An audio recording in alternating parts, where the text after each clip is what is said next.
Hi hello welcome to Bharat sports Telugu. మొన్నటి వరకు ఈ టీమిండియా ప్లేయర్ను తిట్టని వారు ఉండరు. అయితే ప్రపంచకప్లో రాణించి అందరి చేత శభాష్ అనిపించుకున్నాడు. ఇక తాజాగా టాపర్గా నిలిచాడు. తిట్టిన నోళ్లతోనే పోగిడించుకుంటున్నాడు.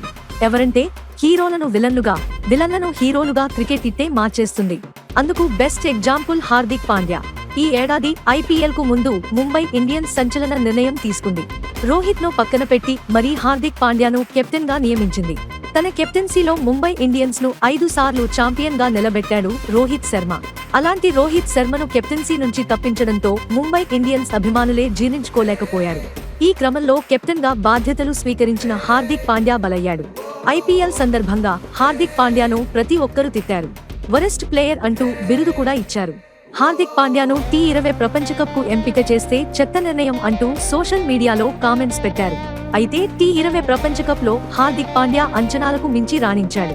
ఆల్ రౌండర్ పాత్రలో మెరిశాడు. ఫైనల్లో 3 వికెట్లతో టీమిండియా విజయంలో కీలక పాత్ర పోషించాడు. ఫైనల్లో మెరవడంతో అప్పటి వరకు తిట్టిన నోళ్లు శభాష్ అంటూ పొగడటం ప్రారంభించాయి. ఇక తాజాగా ర్యాంకింగ్స్ లో హార్దిక్ పాండ్యా సత్తా చాటాడు. ఐసీసీ విడుదల చేసిన అంతర్జాతీయ T20 ఆల్ రౌండర్స్ ర్యాంకింగ్స్ లో అగ్రస్థానంలో నిలిచాడు. 222 రేటింగ్ పాయింట్స్ తో శ్రీలంక ఆల్ రౌండర్ హసరంగతో కలిసి అగ్రస్థానంలో నిలిచాడు. T20 ప్రపంచకప్ లో 8 మ్యాచ్లు ఆడిన హార్దిక్ పాండ్యా 14 వికెట్లు తీయడంతో పాటు 144 పరుగులు చేశాడు. ఆల్ రౌండర్ గా తన పాత్రకు న్యాయం చేసి టీమిండియాకు ప్రపంచకప్ ను సాధించిపెట్టడంతో పాటు ర్యాంకింగ్స్ లో మెరిశాడు. బౌలింగ్ విభాగంలో అక్షర్ పటేల్ 7వ స్థానంలో నిలిస్తే కుల్దీప్ యాదవ్ 9వ స్థానంలో నిలిచాడు. టోర్నీలో 17 వికెట్లు తీసిన జస్ప్రీత్ బుమ్రా 12 స్థానాలు మెరుగుపరుచుకుని 12వ స్థానంలో నిలిచాడు.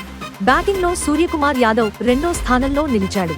ట్రావిస్ హెడ్ అగ్రస్థానంలో కొనసాగుతున్నాడు. ఇలాంటి స్పోర్ట్స్ అప్డేట్స్ కోసం like, share and subscribe to Bharat sports Telugu.